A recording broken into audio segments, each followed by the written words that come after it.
Hello అండి. ఈరోజు మరొక కొత్త కథ చెప్పుకుందాం. ఈ కథ కనుక మీకు నచ్చినట్లయితే లైక్ చేయండి. లైక్ చేసేటప్పుడు మీకు హైప్ ఆప్షన్ కనిపిస్తుందండి. హైప్ ఆప్షన్ ప్రెస్ చేసి మీరు పాయింట్స్ ఇచ్చినట్లయితే నాకు మీరు హెల్ప్ చేసిన వాళ్ళు అవుతారండి. Thank you. చిన్నీకి జ్వరం వచ్చిందమ్మా. మళ్ళీనా? ఏం చూసుకుంటున్నారు పిల్లల్ని? ఎవరికైనా వస్తుందా ఇన్నిసార్లు? పిల్లల్ని చూసుకోవడం రాకుంటే ఎలా? ఇప్పుడే కదా అమ్మా దానికి పిల్లల్ని చూసుకోవడం గురించి ఏం తెలుస్తుంది? అందరూ కనడం లేదా, చూసుకోవడం లేదా? నాకైతే 12 ఏళ్ళకి అయింది పెళ్ళి. 15 ఏళ్ళకి నువ్వు నా చేతిలో ఉన్నావు. ఒక్కదాన్నే నిన్ను చూసుకుంటూ పనులన్నీ చేసుకునేదాన్ని. అయినా చూస్తున్నా నువ్వు నీ పెళ్ళాన్ని బాగానే వెనకేసుకొస్తున్నావు. నువ్వు ఇలా చేస్తే ఇంకా నెత్తి మీద ఎక్కి కూర్చుంటుందిరా అని మొహంని మెలికలు తిప్పుతూ అంటుంది రాజీ. కోడలకు సపోర్ట్గా మాట్లాడితే అమ్మకి నచ్చదు, అమ్మకి సపోర్ట్ ఇస్తే కోడలికి నచ్చదు. గత నెల రోజులుగా ఇంట్లో జరుగుతున్న తతంగం అది. ఎప్పుడూ చిరాగ్గా ఉంటున్నారు. తిట్టుకోవడం కొట్టుకోవడం లేదు కానీ మౌనంగానే వాళ్ళకే తెలియకుండా వాళ్ళు లోపల యుద్ధమే చేస్తున్నారు. పంతం పట్టి సాధించేదాకా నిద్రపోరు కాబోలు. చూస్తుంటే అలానే ఉంది వ్యవహారం. ఎవరికి ఏం చెప్పలేక నోరు అదుపులో ఉంచుకొని తన పని తాను చేసుకొని మొబైల్లో దూరి ఉంటున్నాడు ఆదిత్య. ఆది, బాబు ఆదిత్య అన్న అమ్మ పిలుపుకి ఫోన్ పక్కకు పెట్టి కనబడినట్టు కనిపిస్తున్న కట్టెన్ వెనక ఉన్న ఆకారం చూడటానికి ప్రయత్నం చేశాడు ఆది. సరిగ్గా కనబడలేదు. లేచి బయటకు వచ్చాడు. ఆది రాకను చూసి మీ అత్తయ్య వచ్చారా అని అంటూ హాల్లోకి వెళ్ళిపోయింది. రండి రండి అత్తమ్మ, మీ అమ్మాయి గదిలో ఉంది, వెళ్ళండి అని నవ్వుతూ సమాధానం ఇచ్చాడు. కుశల ప్రశ్నలన్నీ అయ్యాక సరే బాబు అని అన్నట్లు చిన్న చిరునవ్వు నవ్వి లోపలే ఉందా అమ్మాయి అని అంటూ గదిలోనికి వెళ్ళింది. అమ్మని చూడగానే గది సతటం ఆపేసి నవ్వుతూ తల్లిని పలకరిస్తుంది. ఏంటమ్మా అలా చిక్కిపోయావు? సరిగ్గా తినడం లేదా? నేను లావ్ అయ్యాను అని ఎప్పుడు అన్నావు నువ్వు? కానీ కూర్చో. అందరూ ఎలా ఉన్నారు? బాగానే ఉన్నాం కానీ ఎందుకలా ఉన్నావు? ఏమైంది? ఏం కాలేదు. నువ్వు చీకటిలో బాణం వేస్తున్నావని నాకు తెలుసులే అమ్మా. అరే ఏమైంది అని అంటూ ఉంటే చెప్పకుండా సామెతలు చెప్తావేంటి? అరే ఏం కాలేదు అని అంటూ ఉంటే మళ్ళీ అదే అంటున్నావు. సరేలే పద మన ఇంటికి వెళ్దాం. ఒక 10 రోజులు ఉండి వద్దు. ఇప్పుడా? ఎందుకమ్మా ఊరికే? ఎందుకు? ఏమైనా ఉంటేనే వస్తావా? పద. ఆయనకి చెప్పాలి, ఇంట్లో చెప్పాలి. మనసులో సంతోషంగా ఉన్నా ఇంట్లో వాళ్ళు ఒప్పుకుంటారా లేదా అని అనుమానంతో ఆలోచిస్తుంది. గదిలోకి వచ్చిన ఆదిత్య వంక చూస్తూ అమ్మ 2 రోజులు ఇంటికి తీసుకుని వెళ్తాను అని అంటుంది. వెళ్ళి వస్తానండి అని గోముగా అడిగింది. 2 రోజులు కాదు 10 రోజులు అని ఆదిత్య సమాధానం చెప్పకముందే అత్తగారు అన్న మాటలకి ఆదిత్యకి కాస్త కోపం కూడా వచ్చింది. అన్ని రోజులు ఏం చేస్తాం అని అమ్మతో అంటుంది. ఆదిత్యకి వచ్చిన కోపాన్ని గమనించి అదేంటి అలా అంటావు? నువ్వు పుట్టి పెరిగిన ఇంట్లో నువ్వు 10 రోజులు ఉండకూడదా? ఇద్దరి మధ్య సంభాషణకి ఆదిత్య అడ్డు చెప్తూ నేను కాదు అని అనడం లేదు కానీ ఇంట్లో నేను మాత్రం అడగను. మీరే అడగండి అత్తయ్య. ఓ రోజు నేను అడిగి పంపినందుకు మళ్ళీ వచ్చేదాకా నాపై అలిగారు మా ఇంట్లో వాళ్ళు. మీరే అడగండి. ఎలానో తన కాలేజీకి వెళ్ళి ఏవో చూసుకోవాల్సిన పనులు ఉన్నాయి కదా. ఎందుకు అని అమ్మ అడిగిందంటే అదే విషయం చెప్పండి అని సమాధానం ఇచ్చాడు ఆదిత్య. అమ్మగారు ఎక్కడ ఉన్నారు బాబు? వంటగదిలో ఉన్నారు అత్తయ్య. సరే బాబు అని వంటగది వైపు వెళ్ళింది. అత్తగారు వెళ్ళడం చూసి ఆదిత్య మళ్ళీ బెడ్ పైన వాలిపోయాడు. అమృత సైలెంట్గా గది సర్దుతుంది. ఆదిత్య అమృత వంకే చూస్తున్నాడు. అమృత తన పనిలో తాను బిజీగా ఉంది. ఆదిత్యకి అమృతాన్ని చూస్తూ ఉంటే మనసులో ఏదో తెలియని బాధ. అమృత పెళ్లికి ముందు ఎంత అందంగా ఉండేది. ఎప్పుడూ మొహంలో ఆనందం వెల్లివిరిసేది.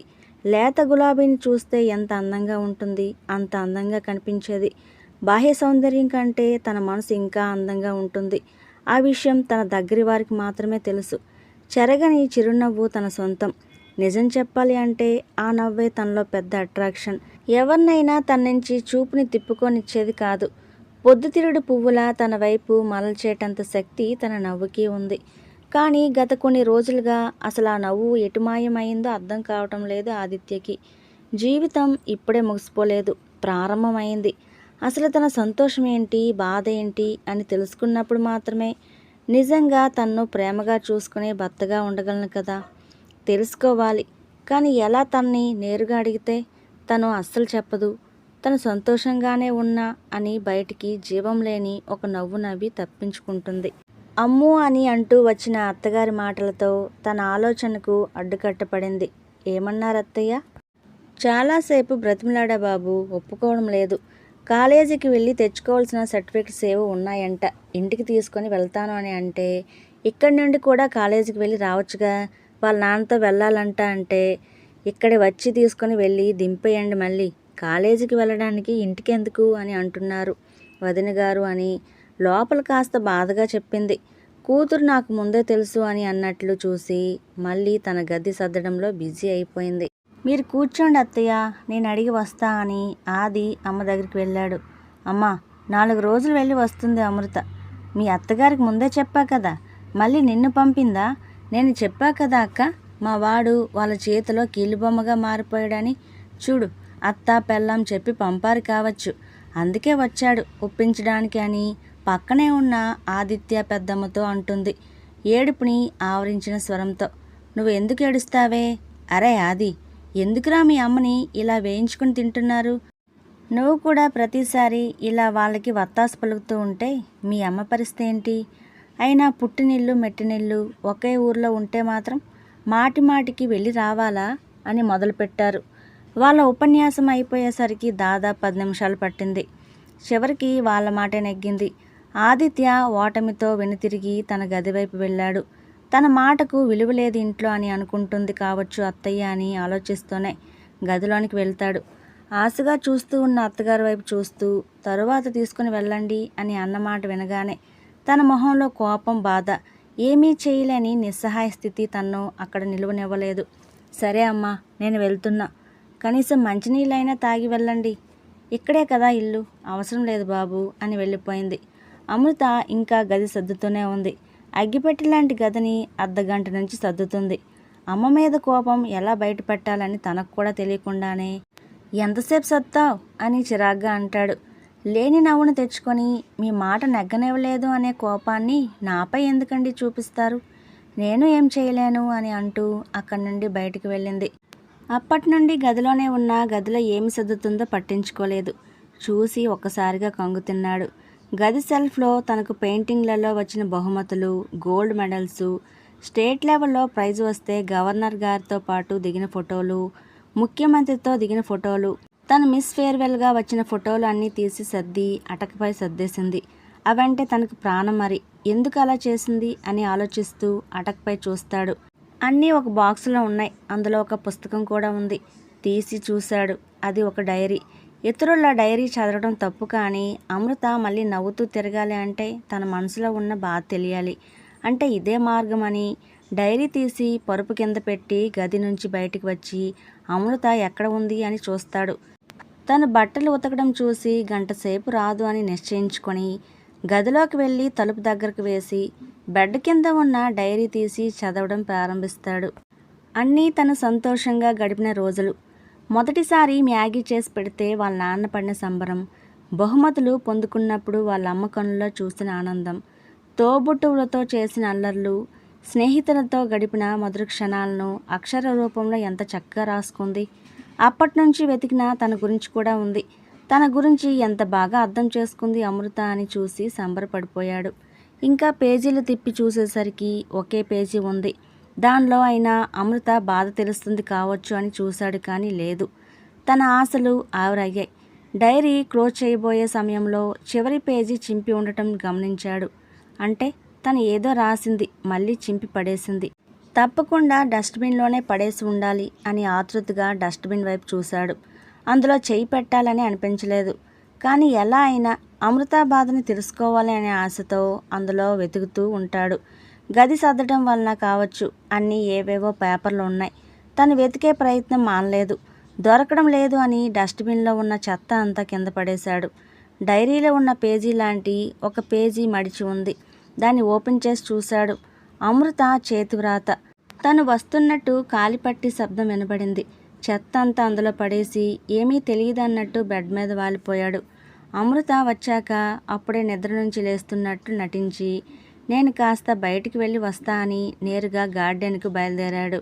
ఒక బల్ల మీద కూర్చొని జేబులో ఉన్న పేపర్ ఓపెన్ చేశాడు. ఈ లోకం పోకడిని ఎలా అర్థం చేసుకోవాలో అస్సలు అర్థం కావడం లేదు నాకు. మంచిగా ఉన్నా చెడ్డగా ఉన్నా తప్పు పడుతూనే ఉంటుంది. లోకంలో వివాహ బంధంకి ఒక ప్రత్యేక స్థానం ఉంది. ఏ కులమైనా మతమైనా వేరే దేశమైనా ప్రపంచమంతా వివాహ బంధం ఉంది అంటే అది ఎంత అమూల్యమై ఉండాలి. అమ్మాయి అప్పటి వరకు చూడని అబ్బాయిని కలవని కుటుంబంని తన కుటుంబంగా మార్చే శక్తి వివాహ బంధానికి కాక మరే బంధానికి ఉంది. అలాంటి వివాహ బంధం కలకాలం పదిలంగా ఉండాలి అంటే అమ్మాయి తన అస్తిత్వంని కోల్పోవడం తప్పదా? అసలు ఎందుకు కోల్పోవాలి? తనకంటూ ఇష్టాలు ఉండకూడదా? తనకంటూ కోరికలు ఉండకూడదా? తను జీవించాలి అని అనుకునే జీవితంకి తన వారే తనకు ఆంక్షలు విధించడం ఎంతవరకు సమంజసం? చలాయించటం ఎంతవరకు మంచిది? ప్రతిసారి మౌనం అంగీకారం కాదు. ఎదుటివారికి ఎదురు చెప్పకుండా రెస్పెక్ట్ ఇవ్వటం కూడా అవ్వచ్చు. దాన్ని తప్పుపట్టడం సరేనా? నేను చేసిన నేరం ఏంటి? అత్తగారిని ఒక అమ్మలా ఒక స్నేహితురాలుగా భావించడమా? నాకంటూ ఒక గుర్తింపు ఉండాలని ఆశపడటం, నా ఇష్టాలను ఒకరి కోసం మార్చుకోకుండా ఉండటం నేను చేసిన నేరమా? అన్నింటికంటే నాకు నా కుటుంబం ముఖ్యం. దాని ముందు నాకు అన్నీ తక్కువే.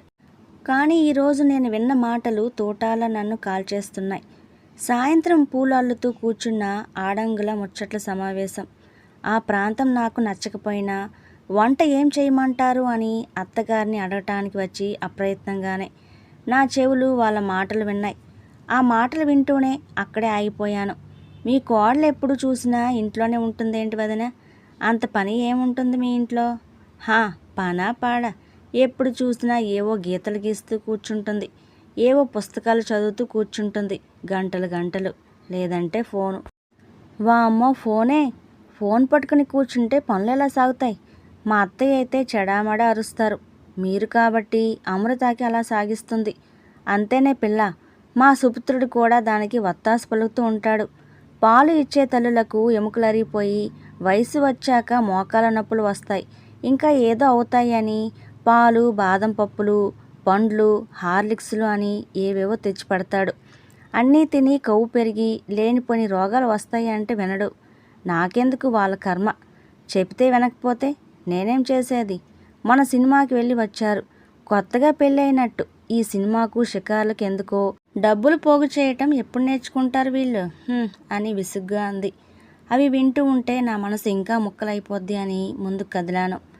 తనని చూడగానే అందరూ నిశ్శబ్దం అయిపోయారు. అమ్మా అమృత, బాగున్నావా? నీ గురించే మాట్లాడుతున్నారు అక్కగారు. నీ చేతి వంట నీ పేరులాగానే అమృతంలా ఉంటుంది అని అంటున్నారు. ఇదిగో నువ్వే వచ్చావు. నూరేళ్ళు తల్లి నీకు. థ్యాంక్స్ చిన్నమ్మ. అత్తయ్య వంట ఏం చేయమంటారు? చిన్న స్వరంతో నేలవైపు చూస్తూ అడిగింది. పప్పు వద్దమ్మా, గ్యాస్ అవుతుంది. మోకాలు నొప్పులు ఉన్నాయి కదా. వంకాయ కూర కూడా వద్దు. బెండకాయ వేపుడు చేసాయి, నీ ఇష్టమని అనింది. సరే అని అక్కడి నుంచి వచ్చేశాక నేను ఎంత బాధపడింది నాకు మాత్రమే తెలుసు. అందుకే నేను ఒక నిర్ణయం తీసుకున్నా. గదిలో ఉన్న ప్రైజులను ఫోటోలను చూస్తూ ఉంటే వాడిని మర్చిపోలేను. అందుకే అన్నీ తీసేసి వాటికి దూరం అవ్వాలని నిర్ణయం తీసుకున్నా. నా ఫోన్ కూడా పాత డబ్బా ఫోన్ వాడాలని నిర్ణయం తీసుకున్నా. ఆనందంగా ఉన్న రోజులు గుర్తు చేసుకొని సంతోషించి ఉండటానికి డైరీ. మరి ఇప్పుడు డైరీ రాయటం ఇప్పుడు అవసరమా? అందుకే దీన్ని కూడా పక్కన పెట్టేసి ఒక సాధారణ గృహిణిగా మిగిలిపోతాను. కాస్త కష్టమే అయినా నా కుటుంబం కోసం తప్పదు. చదవటం అయిపోయిన ఆదిత్య పేపర్ పక్కన పెట్టేసి గట్టిగా శ్వాస తీసుకున్నాడు. 2 రోజుల తర్వాత అమృత, ఏంటండి ఒకసారిలే. భారంగా నిద్రలేచి చూసింది అమృత. హ్యాపీ వాలంటైన్స్ డే అని పెద్ద ఫోన్ గిఫ్ట్గా ఇచ్చాడు. ఎందుకండి డబ్బులు వృధా చేస్తారు? ఆగు, అటు చూడు అని గది వంక చూపాడు.